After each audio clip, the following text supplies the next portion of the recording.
Andrew Makepeace Ladd III accepts with pleasure the kind invitation of Mr. and Mrs. Gilbert Channing Gardner for a birthday party in honor of their daughter Melissa on April 19th, 1937 at 3:30.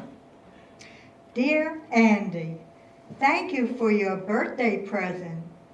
I have a lot of Oz books, but not The Lost Princess of Oz. What made you give me that one? Sincerely yours, Melissa. I'm answering your letter about the book. When you came into second grade class with that stuck-up nurse, you looked like a lost princess. I don't believe what you wrote. I think my mother told your mother to get that book. I like the pictures more than the words. Now, let's stop writing letters. I will make my L's taller than my D's. I will close up my A's and O's. I will try to make up longer P's. Pass it on. You're funny. Will you be my Valentine? Were you the one who sent me a Valentine saying, "Will you be my Valentine?" Yes, I sent it. Then I will be, unless I have to kiss you. When it's warmer out, can I come over and swim in your pool? No, you can't. I have a new nurse named Miss Hawthorne who thinks you'll give me infantile paralysis. Will you help me go down and get the milk and cookies during recess? I will, if you don't ask me to marry you again. I will not write personal notes in class. I will not write personal notes in class. I will not. Merry Christmas and Happy New Year, love. Andy Ladd. I made this card myself. It's not Santa Claus, it's a kangaroo jumping over a glass of orange juice. Do you like it? I like you, Melissa. Let's see. My mother says I have to apologize in writing. I apologize for sneaking into the girls' bathhouse while you were changing into your bathing suit. Tell Miss Hawthorne I apologize to her too. Here is a picture I drew of you and me without our bathing suits on. Guess which one is you? Don't show this to anyone. I love you. Here is a picture of Miss Hawthorne without her bathing suit on. You can't draw very well, can you? Thank you for sending me the cactus plant stuck in the little donkey. I've gotten lots of presents here in the hospital, and I have to write thank you notes for every one. I hate it here. My throat is sore all the time from where they cut out my tonsils. They gave me lots of ice cream, but they also take my temperature the wrong way. Merry Christmas and Happy New Year. Why did they send you to another school this year? Merry Christmas. They think I should be with all boys. You made me promise to send you a postcard. This is it. You're supposed to write personal notes on the back of postcards. Dear Melissa, remember me, Andy Ladd? They've sent me to camp so I can be with all boys again. This is quiet hours, so we have to write home. But I've already done that, so I'm writing you. There's a real Indian here named Iron Crow who takes us on nature walks and teaches us 6 new plants a day. This is okay, except you forgot about poison ivy. I hope you'll write me back because when the mail comes every morning, they shout out our names. It would be neat to walk up and get a letter from a girl. Yipes! I can't write letters. It took me hours just to write, Dear Andy. I wrote my father because I miss him so much. But to write a boy? Oh, and here's some bad news. My mother's gotten married again to a man named Hooper McPhail. This is a dumb Halloween card and wouldn't scare anyone, but I'm really writing about dancing school. My parents say I have to go this year, but I don't see why I have to. I can't figure out why they keep sending us away from girls and then telling us we have to be with them. Are you going to dancing school also? Just write yes or no since you hate writing. Yes. Dear Mrs. McPhail, I want to apologize to you for my behavior in the back of your car coming home last night from dancing school. Charlie and I were just goofing around, and I guess it just got out of hand. I'm sorry you had to pull over the curb, and I'm sorry we tore Melissa's dress. My father says you should send me the bill, and I'll pay for it out of my allowance. Dear Andy, Mommy brought your letter up here to Lake Placid. She thought it was cute, and I thought it was dumb. I could tell your father made you write it. You and I both know that the fight in the car was really Charlie's fault, and Charlie never apologized, thank God. That's why I like him, actually. As for you, you shouldn't always do what your parents want, Andy. Even at dancing school, you're always doing just the right thing all the time. You're a victim of your parents sometimes. That was why I picked Charlie to do the rumba with me that time. He at least hacks around occasionally. I'm enclosing a picture I drew of a dancing bear on a chain. And that's you, Andy. Sometimes, I swear. I know it seems jerky, but I like writing, actually. I like writing compositions in English. I like writing letters. I like writing you. I wanted to write that letter to your mother because I knew you'd see it, so it was like talking to you when you weren't here and when you couldn't interrupt, hint, hint.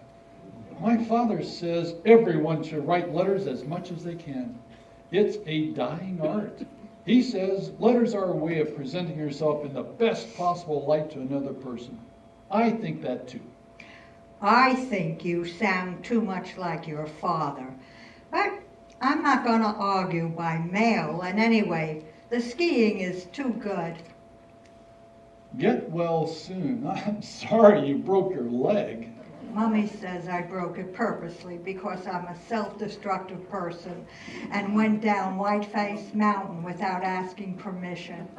All I know is I wish I had broken my arm instead so I'd have a good excuse not to write letters. I'm enclosing a picture I drew of the bedpan. I'm serious. Don't you love its shape? Andrew M. Ladd III accepts with pleasure the kind invitation of Mrs. R. Ferguson Brown for a dinner in honor of her granddaughter Melissa Gardner before the Children's Charity Ball. I'm writing this letter because I'm scared if I called you up, I'd start crying right on the telephone. I'm really mad at you, Andy. Don't you know that when you're invited to a dinner before a dance, you're supposed to dance with the person, giving it at least twice? And I don't mean my grandmother either. That's why they give dinner parties, so people get danced with. I notice you dance with Ginny Waters, but you never danced with me once. I just think it's rude, that's all. Straighten up and fly right, Andy. How do you expect to get anywhere in life if you're rude to women? Nuts to you, Andy, and that goes double on Sunday. I didn't dance with you because I've got a stretched groin. If you don't know what that means, look it up sometime. I was going to tell you in person, but I got embarrassed. I stretched it playing hockey last week. The only reason I dance with Ginny Waters is that she takes tiny steps. But you always make me do those big spins, and we could have gotten into serious trouble. I tried it out at home with my mother first, and it hurt like hell. That's why I didn't dance with you. I'm using a heating pad now, and maybe we can dance next week at the junior assemblies. I don't believe that hockey stuff. I think Ginny Waters stretched your groin. And next time you cut in, I'm going to stretch the other one. Huh. You obviously don't know what a groin is. Well, you obviously don't know what a joke is. Merry Christmas and Happy New Year. Guess what? I'm going to a psychiatrist now. My mother says it'll do me a world of good. Don't tell anyone, though. It's supposed to be a big secret. Merry Christmas and Happy New Year.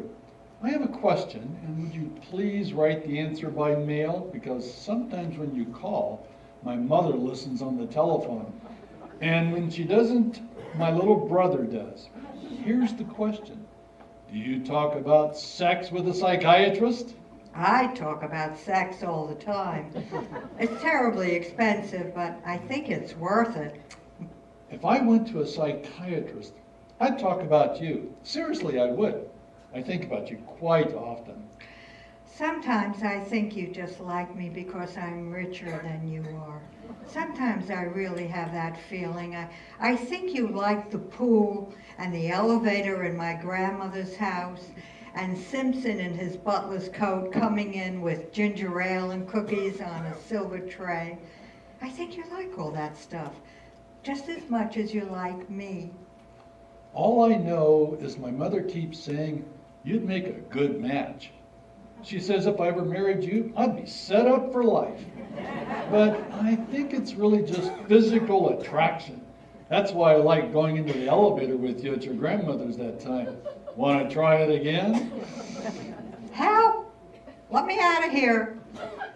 They shipped me off to this nunnery. It's the end of the absolute world. We have to wear these sappy midi blouses and learn posture in gym and speak French out loud in class. À moi, mon chevalier. Oh God, it's crappy here.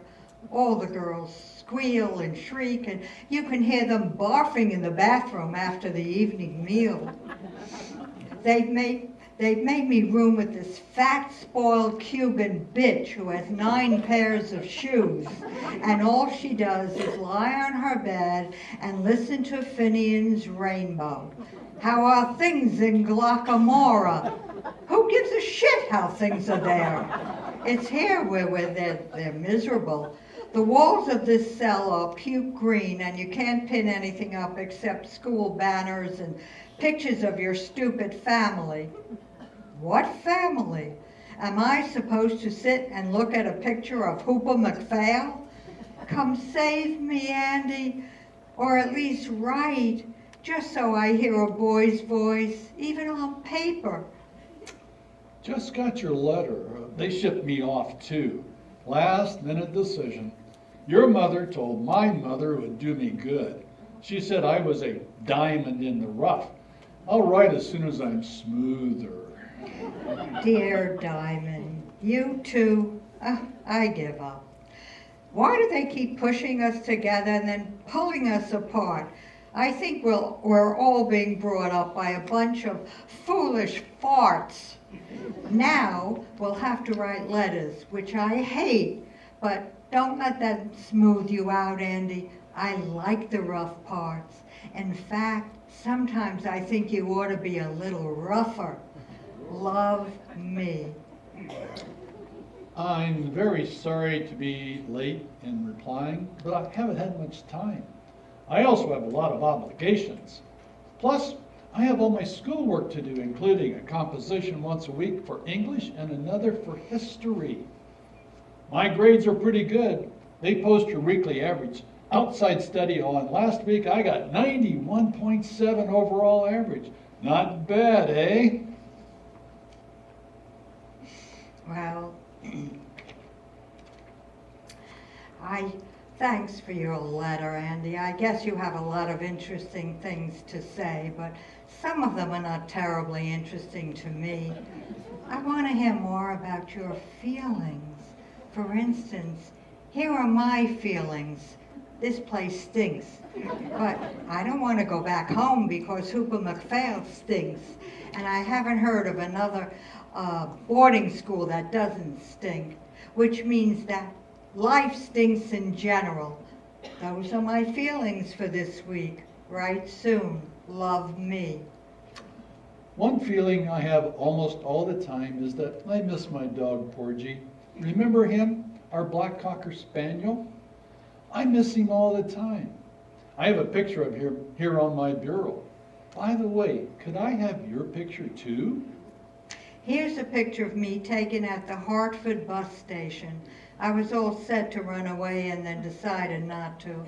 This is all you get until I get my braces off Christmas vacation. Don't look at my hair. I'm changing it. By the way, do you know a boy named Spencer Willis? There's a girl here, Annie Abbott, who met him in Edgartown last summer, and she thinks he's cute. Would you ask him what he thinks of her? Spencer Willis says Annie Abbott is a potential nympho. I'm sorry to tell you this, but it's true. Well, Annie says to tell Spencer he's a total turkey. Tell him she'd write and say so herself, but she's scared of barfing all over the page. Do you get out for Thanksgiving? We don't because of the war. We do, but I don't. I've been grounded just for smoking one lousy Chesterfield out behind the art studio. So now I have to stay here and eat stale turkey with Cubans and Californians. That's all right. I was supposed to meet Mommy in New York, but it looks like she can't be there anyway because she's going to Reno to divorce Hooper McPhail. Yippee! Yay! He was such a jerk and a pill, and he used to bother me in bed, if you must know. I liked seeing you Christmas vacation, particularly with your braces off. I really liked necking with you in the Watson's Rumpus room. Will you go steady with me? I don't believe in going steady. It's against my religion. I hated that stuff with all those pairs of pimply people in the Watson's basement leaning on each other, swaying to that dumb music with all the lights off. If that's going steady, I say screw it. My mother says you should meet as many boys as you can before you have to settle down and marry one of them. That way you'll make less of a mistake. Didn't work for her, but maybe it'll work for me. Can we at least go to the movies together during spring vacation? I don't know, Andy. I like seeing you, but I don't want to go home much anymore. My mother gets drunk a lot, if you must know, and she comes into my room all the time and talks endlessly about I don't know what, because she slurs her words. The only really good time I had was when I came over to your house Christmas Eve. That was fun, singing around the piano and hanging up the stockings, playing Chinese checkers with your brother, and helping your mother with the gravy. I liked all that. You may not have as much money as we have, but you've got a better family. So spring vacation, I'm going to visit my grandmother in Palm Beach. Ho hum. At least I'll get a tan. I'm stroking the 4th crew now. Yesterday, I rode number 2 on the 3rd. One day, I was obviously hacking around, and they moved me up. There's just no rhyme or reason. You could easily make rules which make sense. So the good ones moved up and the bad ones moved down and people knew what was going on. I'm serious. I'm thinking about going to law school later on. Do you know a boy there named Steve Scully? I met him down in Florida, and he said he went to your school and he was on the 1st crew. He said he was the fastest rower in the boat. Is that true, or was he lying? I think he may have been lying. Steve Scully was lying. He doesn't even row. And if he did and rowed faster than everyone else in the same boat, he'd mess the whole thing up. He said he got to 2nd base with you. Is that true? Steve Scully is a lying son of a bitch, and you can tell him I said so. Will you be around this summer? I think I've got a summer job caddying, so no more camp, thank God. I'll be visiting my father in California. I haven't seen him in 4 years. He has a new wife, and I have 2 half-sisters now. It's like going to find a whole new family. Oh, I hope. Uh, do you like California? Write me about California. How's your second family? Did you get my letters? I checked with your mother and I had the correct address. How come you haven't answered me all summer? Back to school now. Hope everything's okay with you. Did you get my letters out of California? And did you have a wicked stepmother who confiscated them? I don't want to talk about California, ever. For a while, I thought I had two families, but now I know I really don't have any. You're very lucky, Andy. You don't know it, but you are. But maybe I'm lucky too in another way. I was talking to Mrs. Wadsworth, who comes in from Hartford to teach us art. She says I have a real talent, both in drawing and in painting, and she's going to try me out in pottery as well. She says some afternoon she's going to take me just by myself to her studio in Hartford, and we'll do life drawings of her lover in just the jockstrap. Don't laugh. She says art and sex are sort of the same thing. Dear Melissa, I have 4 questions, so please concentrate. 1, will you come up to the midwinter dance? 2, if so, can you arrive on the 11:22 Friday night train?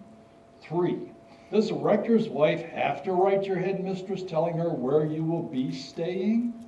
4, does the rector's wife also have to write your mother? The answer is yes, except for my mother, who won't care. I have to tell you this right off the bat. I'm really goddamn mad at you. I invite you up here for the only dance my class has been able to go to since we got here. I meet you at the train and buy you a vanilla milkshake and bring you out to school in a taxi. I score 2 goals for you during the hockey game the next afternoon. I buy you the $8 gardenia croissants. I make sure your dance card is filled with the most regular guys in the school. And then what happens? I now hear that you sneaked off with Bard Bartram during the Vienna waltz and necked with him in the courtroom. I heard that from 2 guys. And then Bob himself brought it up yesterday at breakfast. He says he French kissed you and touched both your breasts. I tried to punch him, but Mr. Inbody restrained me. I'm really sore, Melissa. I consider this a betrayal of everything I hold near and dear, particularly since you would hardly even let me kiss you good night after we had cocoa at the rector's. And you know what I'm talking about, too. So don't expect any more letters from me, or any telephone calls either during spring vacation. Sincerely yours. Sorry. I am. I hate that Bob Bartram. I hated him even when I necked with him. I know you won't believe that, but it is true. You can be attracted to someone you hate. Well, maybe you can't, but I can. So, all right, I necked with him, but he never touched my chest. And if he says he did, he should be strung up by his testicles. You tell him that for me at breakfast. Anyway, I got carried away, Andy, and I'm a stupid bitch, and I'm sorry. I felt so guilty about it that I didn't want to kiss you after the cocoa. And besides, Andy, how do I say this? With you, it's different. You're like a friend to me. You're like a brother. I've never had a brother, and I don't have too many friends. So you're both, Andy. You're it. My mother says you must never say that to a man, but I'm saying it anyway, and it's true. Maybe if I didn't know you so well, maybe if I hadn't grown up with you, maybe if we hadn't written all those goddamn letters all the time, I could have kissed you the way I kissed Bob Bartram.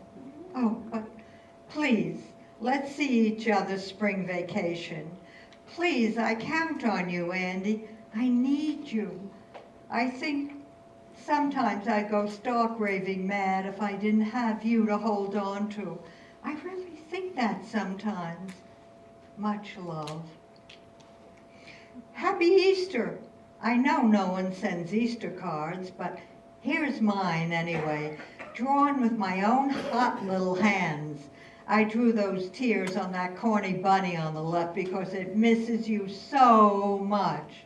But maybe I've just made it all the cornier. Greetings from Palm Beach. Decided to visit my grandmother. Yawn, yawn. I'm a whiz at backgammon and gin rummy. Here you took Gretchen Lascelles to see Quo Vadis and sat in the loge and put your arm around her and smoked. Naughty, naughty. Back at school, but not for long, that's for sure. Caught nipping gin in the woods with Bubbles Harriman. Have to pack my trunk by tonight and be out tomorrow. Mommy's frantically pulling strings all over the eastern seaboard for another school. Mrs. Wadsworth, my art teacher, thinks I should chuck it all and go to Italy and study art. What do you think? Oh, please write, Andy, please. I need your advice. Or are you too busy thinking about Gretchen Lascelles? To answer your question about Italy, I think you're too young to go. My mother said she had a roommate once who went to Italy in the summer, and the Italians pinched her all the time on the rear end. Mother says she became thoroughly overstimulated. So I think you should go to another school, graduate, go to college, and maybe after that, when you're more mature, you could go to Italy. That's my advice for what it's worth, which is probably not much, the way things are going between you and me.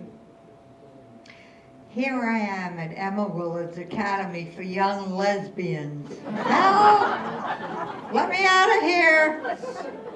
Are you coming straight home this June? Because I am. I want to see you. Or are you still in love with Gretchen Lascelles? For your information, I am not taking Gretchen Lascelles out anymore. I brought her home after the Penny's party, and my father caught us on the couch. He told me he didn't care what kind of girls I took out, as long as I didn't bring them around my mother. Even though my mother was up in bed, still, I guess Gretchen can be embarrassing to older people. I hope to see you in June then. Can't come home in June, sorry. I have to go and be a counselor at the school camp for poor kids from the urban slums. I'm vice president of my class now, and I'm supposed to set an example of social responsibility all through July. I'll be writing you letters, though, and I hope you'll write me. I don't want to write letters all the time. I really don't. I want to see you. You just need more confidence in your letter-writing ability. Sometimes you manage to attain a very vivid style. Won't you please just stop writing about writing and come home and go to the Campbell sports party before you go up to that stupid camp? Please. I behave better when you're around. In person, please. I miss you. I really wish you had come to the Campbell sports party. Dear Melissa, Sandy McCarthy arrived from home for the second shift here at camp, and he told me all about the Campbell sports party. Sandy also said you let Bucky Zeller put a tennis ball into your cleavage. Are you a nympho or what? Don't you ever just like sitting down somewhere and making conversation? Sandy says you're turning into a hot box. Do you like having that reputation? Hell, I thought there was a difference between you and Gretchen Lascelles. Maybe I was wrong. Don't you care anything about in this world except hacking around? Don't you feel any obligation to help the poor people, for example? Sometimes I think your big problem is you're so rich you don't have enough to do. And so you start playing grab ass with people. I'm sorry to say things like this, but that's what Sandy told me made me slightly disgusted, frankly. I wrote you a letter from New Hampshire. Did you receive it? Are you there? Or are you visiting your grandmother? Or what? Are you sore at me? I'll bet you're sore at me. I'm sorry. I apologize. I'm a stuffy bastard sometimes, aren't I? Well, the hell with you, then. Oh, big tough Andy using four-letter words like hell. Screw you. Don't you wish you could? Everyone else seems to be. Well, don't believe everything you read in the papers. Dear Andrew Makepeace Ladd, the turd, I just want you to know you hurt me very much. I just want you to know that. Now, let's just leave each other alone for a while. All right? All right. Dear Melissa, my mother wrote me that your grandmother had died. Please accept my deepest sympathies. Thank you for your note about my grandmother. I loved her a lot, even though she could be a little boring. Congratulations on getting into Briarcliff. I hear it's great. Thank you for your note about Briarcliff. It's not great, and you know it. In fact, it's a total pit. But it's close to New York, and I can take the train in and take drawing at the Institute 3 days a week. And in 2 years, if I stick it out, Mommy's promised that I can go live in Florence. I hope you like Yale. Would you consider coming to the Yale-Dartmouth game Saturday, October 28th? I'll be there. Uh-oh, damn, I'm sorry, Melissa, I have to cancel. My parents have decided to visit that weekend, and they come first, according to them. My mother says she'd love to have you with us, but my father thinks you can be somewhat distracting. You and your parents. Let me know when you decide to grow up. How about the Harvard game, November 16th? Do you plan to grow up at the Harvard game? Well, give me a chance, I might surprise you. Okay, let's give it a try. You should know that I'm even richer now than when you said I was rich, thanks to poor Granny. I plan to drive up to the front gate of Calhoun College in my new red Chrysler convertible and sit there stark naked, honking my horn and drinking champagne and flashing at all the freshmen. Here's the schedule. We'll have lunch at Calhoun around noon, then drive out to the game. Then there's a sea breeze party at the Fence Club afterwards, and an eggnog brunch at St. Anthony's the next day. I'll reserve a room for you at the Taft or the Duncan. Probably the Taft, since the Duncan's a pretty seedy joint. Make it the Duncan. I hear the Taft is loaded with parents all milling around the lobby, keeping tabs on who's going up in the elevators. Can't wait till the 16th. The Duncan it is. Hubba, hubba, Goodyear rubba. Dear Andy, this is supposed to be a thank you note for the Yale-Harvard weekend, but I don't feel like writing one, and I think you know why. Love, Melissa. Dear Melissa, I keep thinking about the weekend, and I can't get it out of my mind. It wasn't much good, was it? I don't mean just the Duncan, I mean the whole thing. We didn't really click, did we? I always had the sense that you were looking over my shoulder, looking for someone else, and ditto for me. Both of us seemed to be expecting something different from what was there. As for the Hotel Duncan, I don't know. Maybe I had too many sea breezes, maybe you did. Anyway, I was a dud. I admit it. I'm sorry. I went to the infirmary on Monday and talked to the doctor about it. And he said these things happen all the time, particularly when there's a lot of pressure involved. A woman doesn't have to worry about it so much, but a man does. Anyway, it didn't happen with Gretchen Lascelles. You can write her and ask her if you want. You know what I think is wrong? These letters, these goddamn letters. That's what's wrong with us, in my humble opinion. I know you more from your letters than I do in person. Maybe that's why I was looking over your shoulder. I was looking for the person who's been in these letters all these years, or for the person who's not in these letters. I don't know. All I know is you're not quite the same when I see you, Andy. You're really not. I'm not saying you're a jerk in person. I'm not saying that at all. I'm just saying that all this letter writing has messed us up. It's a bad habit. It's made us seem like people we're not. So maybe what was wrong was that there were two people missing in the Hotel Duncan that night, namely the real you and real me. Whatever the matter is, we're in real trouble, you and I. That I realize. So now, what do we do about it? Maybe we should just concentrate on dancing together. Then we can still hold each other and move together and get very subtly sexy with each other and not have to deliver the goods all the time, if you know what I mean. Come to think of it, maybe that's why they sent us to dancing school in the first place. Maybe that's why dancing school was invented. Well, at least we should stop writing letters for a while. You could start telephoning me, actually. Here's our dorm number, Wilson 1 2486. I hate talking to you on the telephone. Yours is in the hall, and ours is right by the college dining room. People are always coming and going and making cracks. Telephoning is not letter writing at all. I called the telephone company and they put a private phone in my room, Rogers 2 2403. It's sort of expensive, but at least we can talk. The reason I'm writing is because your phone's always busy, or else ours is, and I can't afford a private one. Maybe we should just start writing letters again. No letters, please.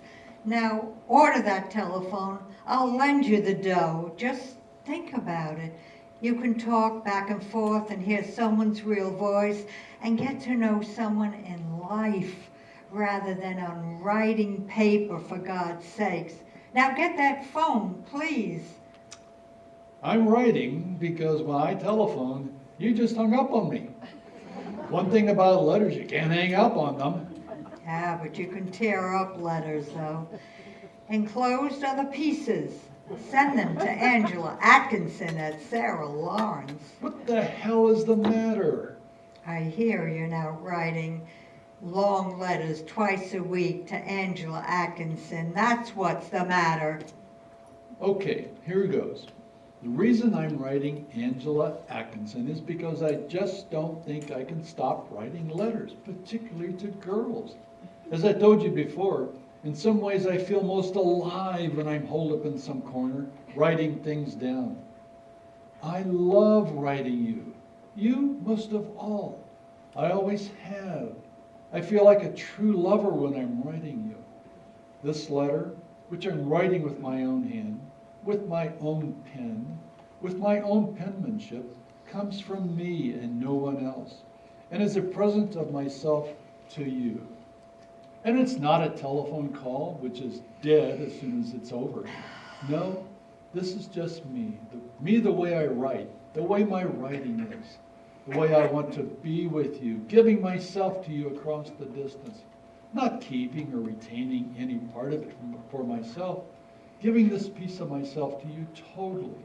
And you can tear me up and throw me out or keep me and read me today or tomorrow, anytime you want until you die.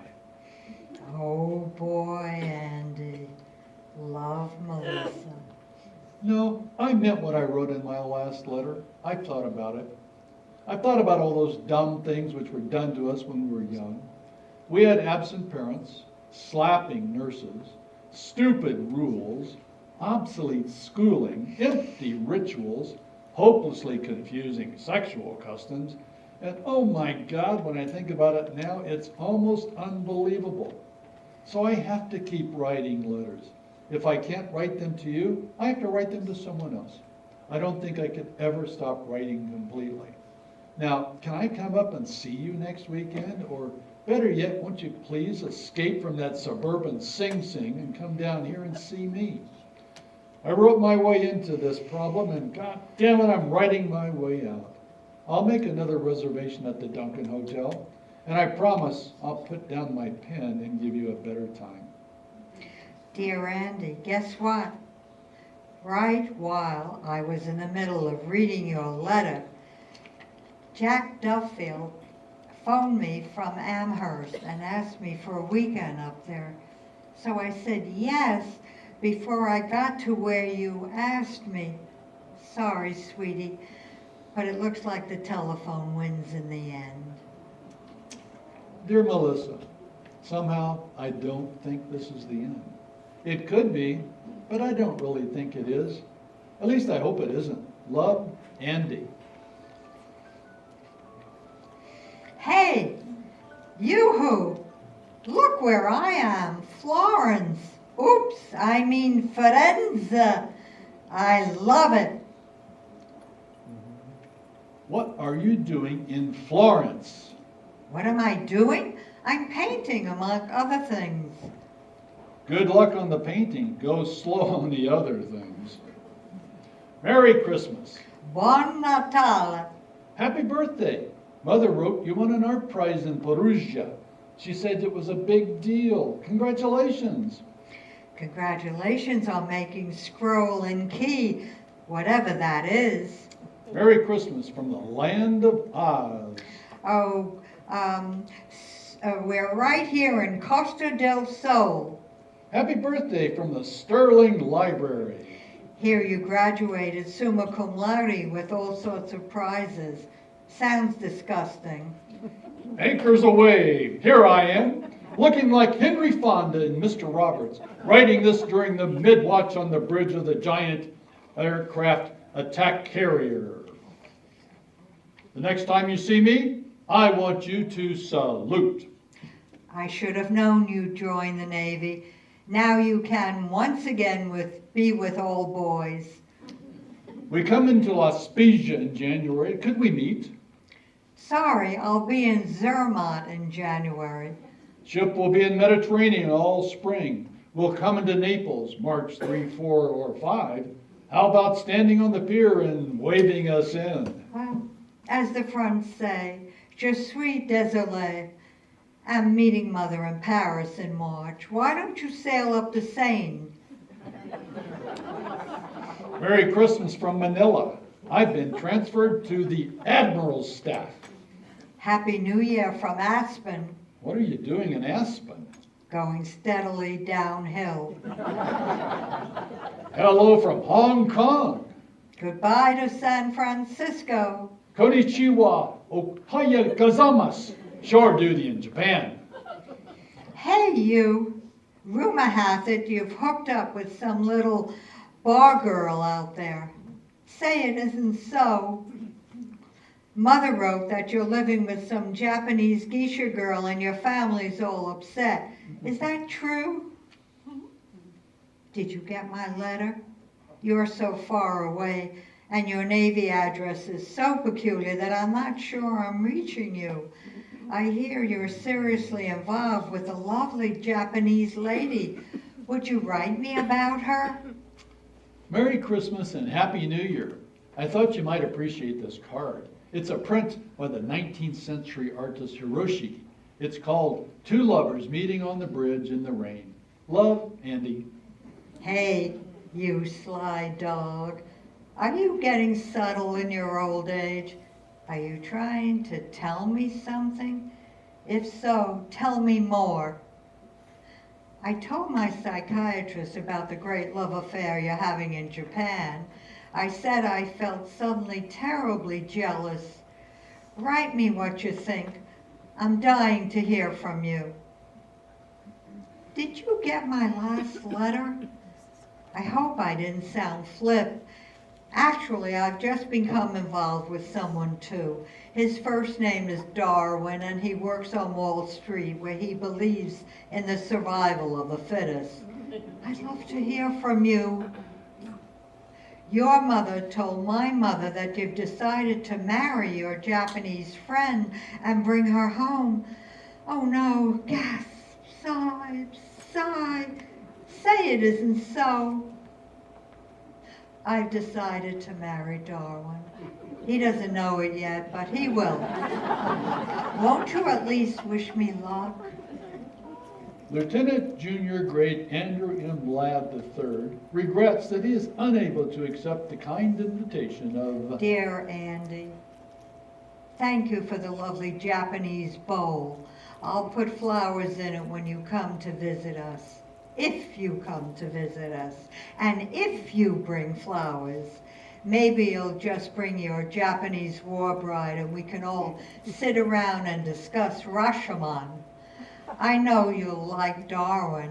When he laughs, it's like Pinocchio turning into a donkey. We're living in a carriage house in New Canaan, close to the train station, and I've got a studio all of my own. P.S. Won't you please write me about your big romance? Mother says your parents won't even talk about it anymore. Dear Melissa, I'm writing to tell you this. Outside of you, and I mean outside of you, this is probably the most important thing that has ever happened to me.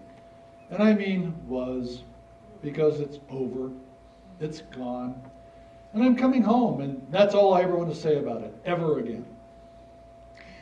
Mr. and Mrs. Darwin H. Cobb announced the birth of their daughter Francesca. Oh, many congratulations on the baby. Harvard Law School yet? Are you getting all stuffy and self-important? As you know, I've always liked to write letters. I decided I might do better trying to write laws, which after all are the letters that civilization writes to itself. Yes, you are getting all stuffy and self-important.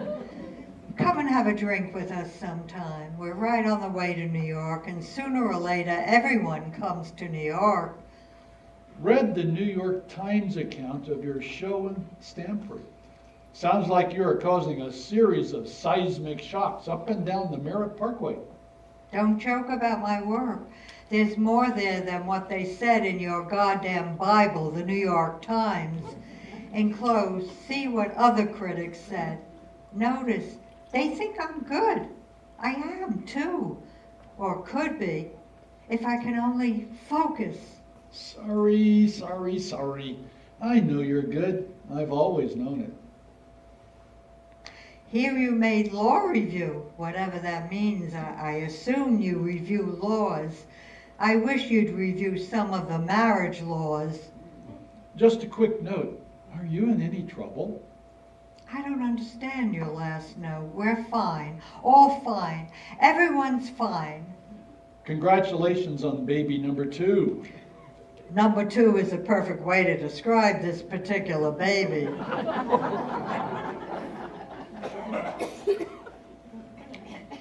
Greetings from Washington. Here clerking for the Supreme Court Justice, which isn't quite as fancy as it sounds. Dear Andy, I was very sorry to hear about the death of your father. I know he was a great influence on you, and I know you loved him very much. I also know he didn't like me. I'm sure he thought I was bad for you, and I probably was. Still, he was a good, decent man, and I always knew where I stood with him when you'd bring me home to your family back in the old days, back in the land of Oz. I wish I'd had a father like that. Please accept my deepest sympathies. Love, Melissa. Dear Melissa, thank you for your note on my father. I did love him. He was a classy guy, the best of his breed. Even now he's gone, I can still hear him reminding me of my obligations to my family, my country, and myself in roughly that order. All my life, he taught me that those born to privilege have special responsibilities, which is, I suppose, why I came home alone from Japan, why I chose the law, and why I'll probably enter politics at some level, sometime on down the line. Thanks for writing. Love, Andy. Merry Christmas. I'm enclosing a snapshot Mother took of me and the girls. Don't I look domestic? Stop looking at my hair. By the way, you'll notice you know who is not in the picture. Thanks for the Christmas card. Are you in trouble? Greetings from Reno. Could I stop by Washington on the way back east? Let me know when you're coming. You can meet Jane. Jane? I'm going out with a great girl named Jane. We'll be moving to New York in the fall. We're getting married. I've got a job with one of those high-powered law firms. It will probably be stuffy as hell for a while, but I'll learn the ropes. Besides, it's in my home state and might be a good jumping-off place for something political a little ways down the line. Merry Christmas from us to you. Where are you these days? Happy birthday. See, even a married man never forgets. Get well soon. Mother wrote that you had some difficulty. I hope it's not serious, and by now you're feeling fine. I can't remember exactly what 12 red roses are supposed to say, but here they are, and I hope they say, cheer up. Hey, I sent you some flowers a while back. Did you receive them? Are you all right? Dear Andy, yes, I'm all right. Yes, I got your flowers. Yes, I'm fine. No, actually, I'm not fine. And they tell me I've got to stop running around saying I am. I'm here at this posh joint outside Boston, drying out for $155 a day. One of my problems is that I got slightly too dependent on the Kickapoo Joy Juice, a habit which they tell me I picked up during the party days back in our town. Another is that I slide into these terrible lows. Mommy says I drag everybody down. I guess she's right. Anyway, the result is that my ex has taken over custody of the girls, and I'm holed up here popping tranquilizers, talking my head off in single and group psychiatric sessions, and turning into probably the biggest bore in the greatest Boston area. Have you thought about doing some painting again? That might help. Did you get my note about taking up art? You were good and you know it. You should keep it up. I did get your note. I have taken it up, and it helps, really. Thank you. I'm channeling my rage, enlarging my vision, all that. I hope all goes well with you, and wait, hold it. I'm looking it up on my little black book. Aha! Jane. It's Jane. I hope all's well with you and Jane. Merry Christmas from Andy and Jane Ladd. And Andrew the Fourth. Guess the name of the dog. Porgy. You got it. Merry Christmas from San Antonio. I'm trying the Southwest. I can see the most incredible shapes from my bedroom window, and there's also a pretty incredible shape now sleeping in my bed. Season's greeting from the Ladd family. Mother wrote you were planning to get married again. I did. I'm not now. Daughter Rhodes and McAllister announced the appointment to partnership of Mr. Andrew M. Ladd III. Dear Andy, now you're such a hotshot lawyer. Could you help me get my children back? Darwin hardly lets me near them, and when he does, they behave as if I had some contagious disease. I wasn't much of a mother, but maybe I could improve if I just had the legal responsibility. Better stay out of this one. Our past connections, conflict of interest. Hello from Egypt. I'm trying to start again in the cradle of civilization. Christmas greetings from the Ladds, Andy, Jane, Drew, Nicholas, and Ted. And of course, Porgy. I'm thinking of moving to Los Angeles. Do you know anyone in Los Angeles? Does anyone know anyone in Los Angeles? Joy to the world from all the Ladds. Note our new address. Merry Christmas. Hey you, what's going on? Just when I decide to move to New York, I see you've scampered off to the suburbs. I find the suburbs generally safer. Chicken. Mother wrote that you won some important election for the Republicans. I'm terribly disappointed. I love all politicians, but I find Democrats better in bed. I'm a liberal Republican with a strong commitment to women's rights. Doesn't that help? Depends on your position. Paintings and Drawings by Melissa Gardner. The Hastings Gallery, 422 Broadway, March 18th through April 30th. Opening reception, March 20th, 6 to 8 p.m. Note, I've gone back to my maiden name. That's a laugh. Got your announcement for your new show. Good luck. P.S. I'd love to have one of your paintings. We could use a little excitement on our living room walls. Seriously, what would one cost? Come to the show and find out. Never made your show. Sorry. Things came up. Chicken again. You're right. Actually, it's just as well. I'm going through what the critics call an anarchistic phase. They say I'm dancing on the edge of an abyss. You better stay away. I might take you with me when I fall.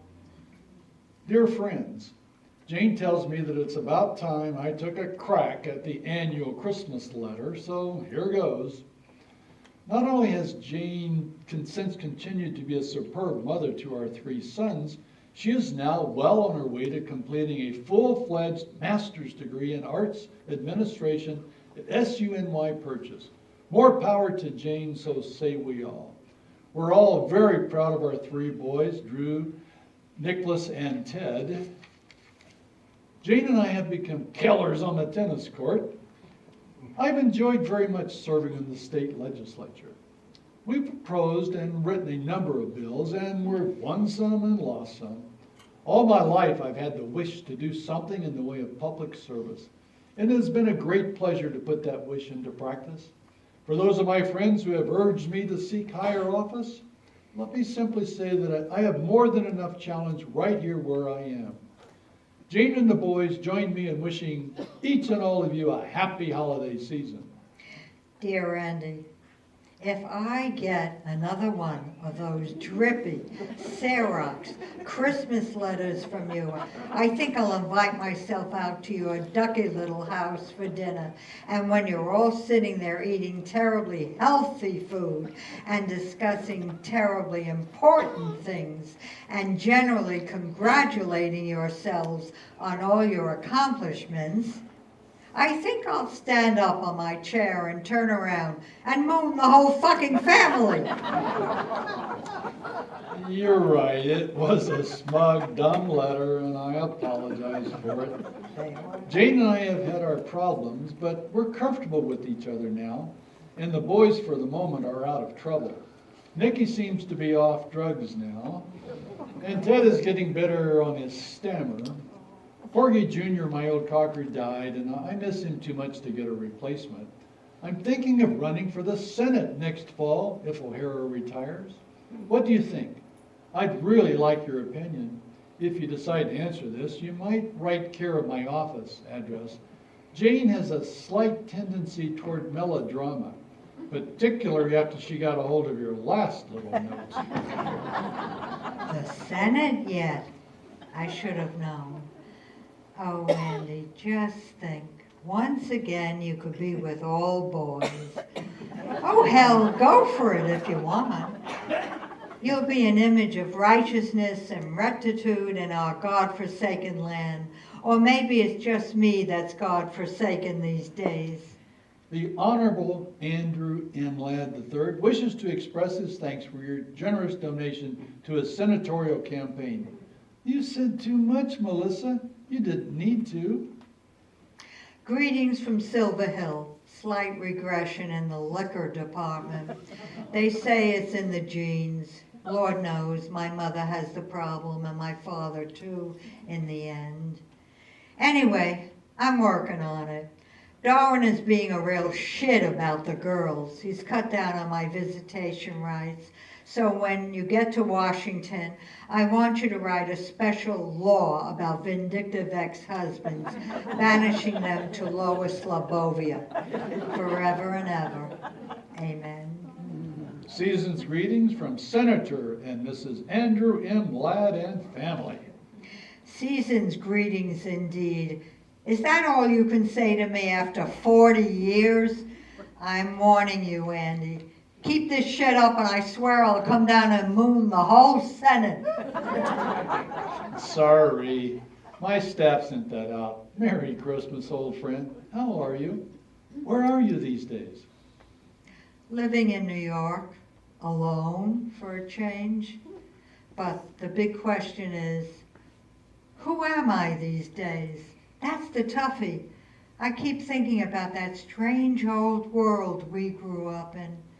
How did it manage to produce both you and me, a stalwart, upright servant of the people, and a boozed-out, cynical, lascivious old broad? The best and the worst. That's us. Don't be so tough on yourself. Get back to your art. I'll try. Merry Christmas, Happy New Year, and much love. Much love? Much love? God, Andy, how sexy. Remember how much that meant in our preppy days? If it was just love, you were out in the cold. And if it was all my love, you were hemmed in for life. But much love? That meant that things could go either way, remember? Merry Christmas and love from all of us. I saw you on 60 Minutes. You looked fabulous, and that was a great little pep talk in the Senate on our responsibilities to Latin America. But don't forget to keep your eye on the ball. Thanks for your card. What ball? The ball is that money doesn't solve everything. It helps, but not as much as people think. Take it from one who knows. That's the ball. Merry Christmas and love. What are you up to these days? I'm trying to get back to some of those old feelings I had back in the homeland. I have to find feelings, any feelings, otherwise I'm dead. Come down and help me search. I have a studio down in Soho, and we could at least have dinner and talk about old times. Couldn't we, Senator Ladd? P.S. Did you know that my mother got married again at the age of 82 to my father's brother? So now you have to call her Mrs. Gardner again, just like the old days. The wheel seems to be coming around full circle. Hint, hint. A quick note on the way to the airport. When you write, put attention Mrs. Walpole on the envelope. She's my private secretary. I've alerted her and she'll pass your letters directly to me. Otherwise, the whole office staff seems to get a peek in haste. I'm having a show opening January 28th through February 25th. Won't you come? I'd love to have you see what I've been up to. Maybe it'll ring a few old bells. Can't make it. I'll be on an official visit to the Philippines most of the February, then a week spring skiing at Stowe with the boys. Good luck. How did the show go? Haven't heard from you. Tell me about the show. I want to hear from you, please. The show stank. The crowd hated it. The critics hated it. I hated it. It was nostalgic shit. You can't go home again, and you can quote me on that. I'm turning to photography now. Realism. That's my bag. The present tense. Look the modern world squarely in the face and don't blink. Oh, Andy, couldn't I see you? You're all I have left. I'll be in New York next Tuesday the 19th. Have to make a fundraising speech at a dinner. I could stop by your place afterwards. I'll be there all evening. Red roses. This time I think I know what they mean.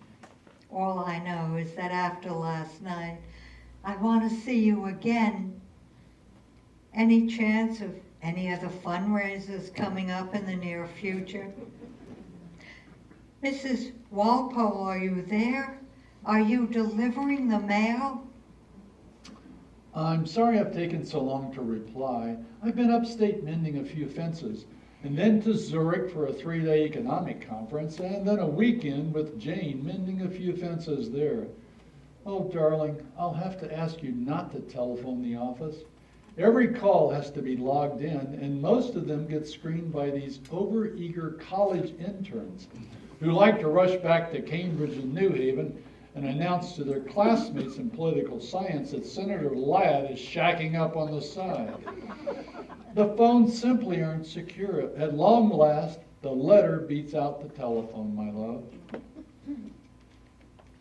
As for business, I plan to come through New York next Wednesday, and I'll call you from the airport if there's time to stop by. Sweetheart, I love seeing you. Come again. We'll be stopping through a week from next. Did you ever dream we'd be so good at sex? Two uptight old wasps going it like a sale at Brooks Brothers. I figure 50 years went into last night. Let's go for 100. Oh my God, come again soon, or sooner. I'm already making plans. Have to go to San Francisco to visit the girls. Couldn't we meet somewhere on the way? I don't see how we can possibly go public. Some country inn, some deliciously seedy motel. I don't see how. See you more than just for a few The hours. price we have to pay. I'm getting so I think about nothing but how we can. I'm not sure I can change my whole life so radically. Other politicians have gotten divorced. Rockefeller, Reagan. Jane, the children, my particular constituency. You've become the center of my life. If you left, I don't think I could. Because of the coming election, I don't see how we can. Dear Andy, a reporter called up from the Daily News. What do I do about it? Nothing? I suppose you know all this, but there's a crack about us in Newsweek, and Mother heard some radio talk show where they actually name names. What should I do? Go away? What? Nothing. They called Darwin, you know. They tracked him down. The son of a bitch told them this had been going on for years. Wish it had been. Now they're telephoning. What do I say? Say we're good old friends. Friends? I like good. I like old. I'm beginning to have a problem with. Then don't say anything. Hang up. This too shall pass. Will I be seeing you again? Better not for a while. I meant after the election. Better lie low for a while. I miss you terribly. Better lie low. I need you, Andy. You're my anchor man these days. Without you, I'm not sure I could. Hold on now. Just hold on. Where were you? I waited 3 hours, hoping that you'd at least call. Please don't telephone. Mrs. Walpole was sick that day, and I haven't seen you in over a month now. the coming election. Surely you could at least take time out If to. I want to be reelected, I need you. I need to be with you. I don't know if I can. the election, the election, the election. Melissa,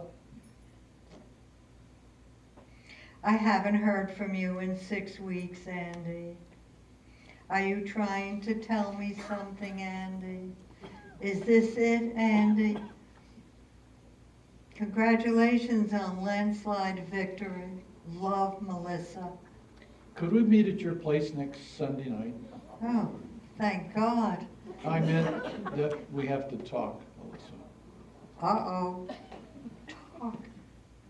I'm scared of talk. In fact, I dread it. Dearest Melissa, are you all right? That was a heavy scene last Sunday, but I know I'm right. We've got to go one way or the other, and the other leads nowhere.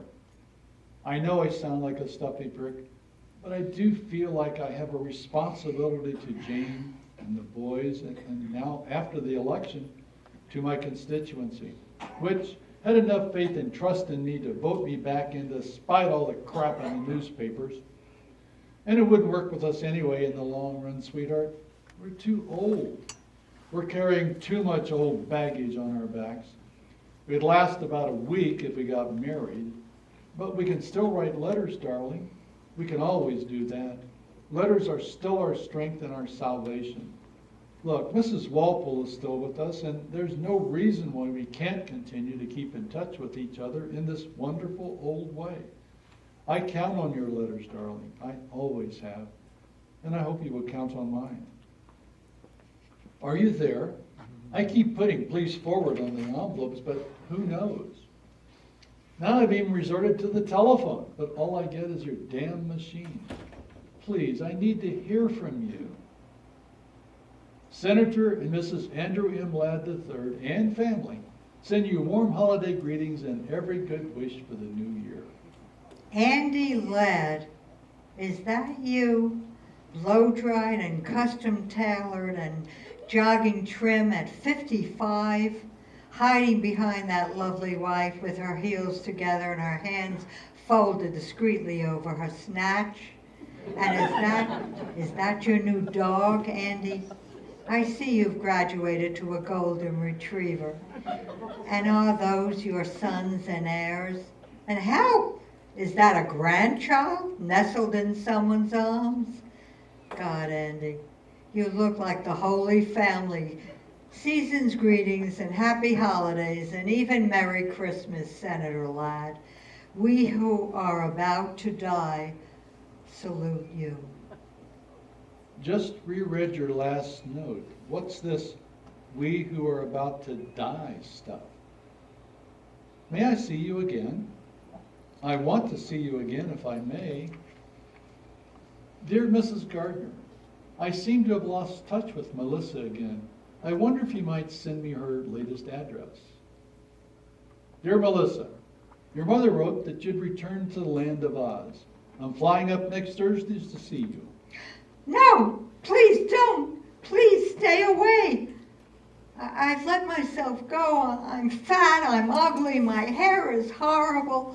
I'm locked in at that funny farm all week, and then Mother gets me weekends if I'm good. They put me on all sorts of new drugs, and half the time I don't make sense at all.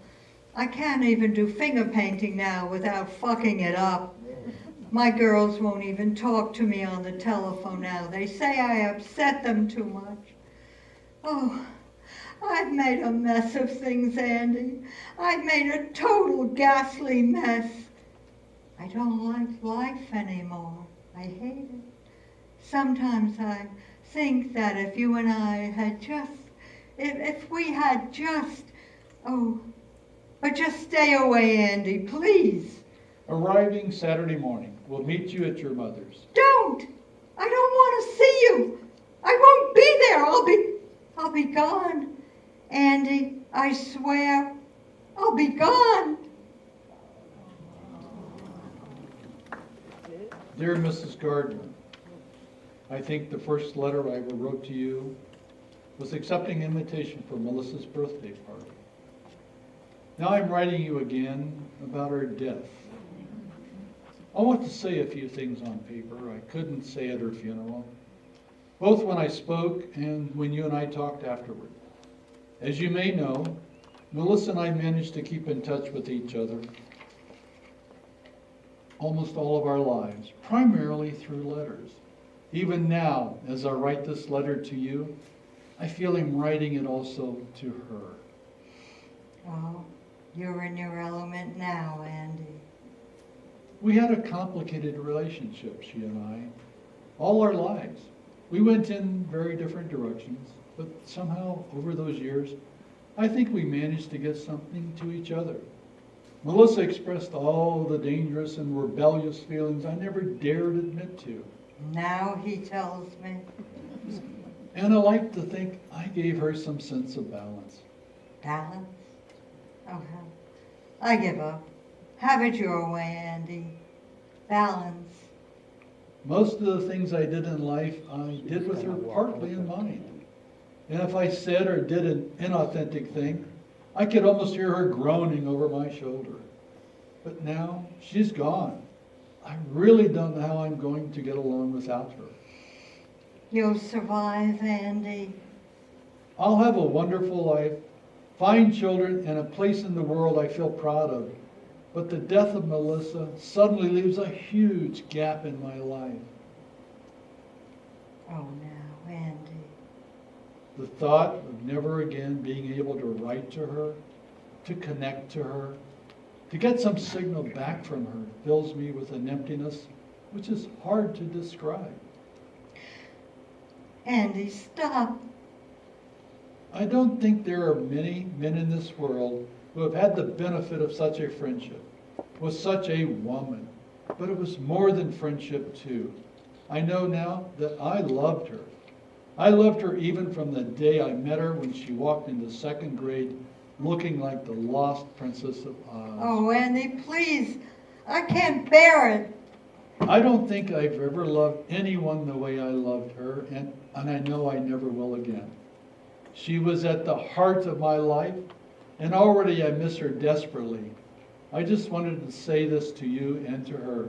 Sincerely, Andy Ladd. Oh, Andy, I've loved you all my life. Thank you, Andy.